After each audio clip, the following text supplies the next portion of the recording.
ताणतणाव हा आजच्या जीवनशैलीमध्ये खूप सामान्य झाला आहे. पण शरीर आणि मन सतत तणावाखाली राहिलं तर ते हळूहळू अनेक आजारांना आमंत्रण देऊ शकतं.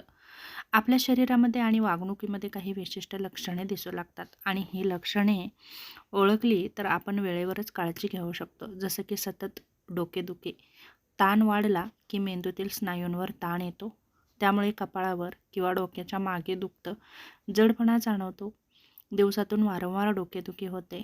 हे ताणतणावाचं एक सामान्य लक्षण असू शकतं. दुसरं लक्षण म्हणजे झोप नीट न लागणं. ताण असताना मन सतत विचार करत राहतं. यामुळे रात्री उशिरापर्यंत झोप येत नाही. मध्येच वारंवार जाग येते. सकाळी उठल्यावर थकवा जाणवतो. याला अनिद्रा म्हणतात. तिसरं महत्त्वाचं लक्षण म्हणजे हृदयाची धडधड वाढणं. ताण आला की शरीरात ॲड्रेनलिन नावाचं हार्मोन्स वाढतं. त्यामुळे हृदय जोरात धडधडतं, छातीत धडधड जाणवते. कधीकधी अचानक आपल्याला घामही येतो. पोटाच्या समस्या जाणवतात. ताणाचा थेट परिणाम पचनावरही होतो. त्यामुळे पोटदुखी वाढते, ॲसिडिटी होते, भूक कमी लागते, जुलाब होतं, बद्धकोष्ठता जाणवते, सतत थकवा जाणवतो. जरी आपण काम केलं नाही तरी पण आपल्याला सतत थकवा जाणवतो, पडून राहावंसं वाटतं, काम करावंसं वाटत नाही, शरीर थकल्यासारखं वाटतं, ऊर्जा कमी होते, काही करण्याची इच्छा राहत नाही.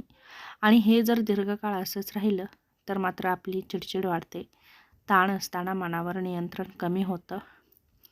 त्यामुळे लहान सहान गोष्टींवर आपण राग काढतो, लोकांवर ओरडतो, संयम कमी होतो, लक्ष केंद्रित होत नाही.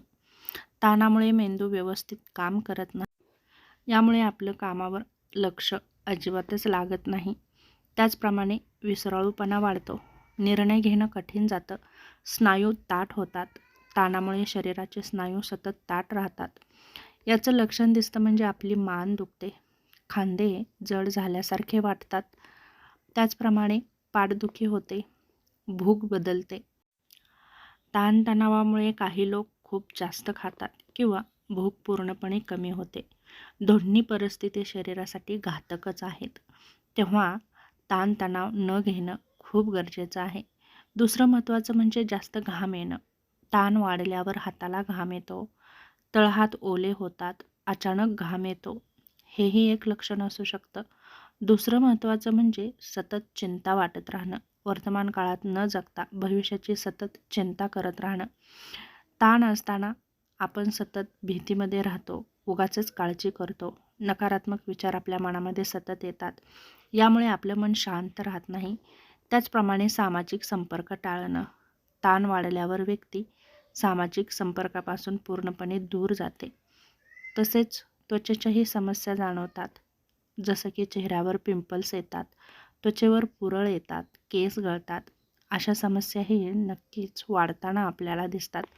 महत्त्वाची गोष्ट म्हणजे जर ही लक्षणे सतत 2 ते 3 आठवडे दिसत असतील तर ते ताणतणावाचे संकेत असू शकतात.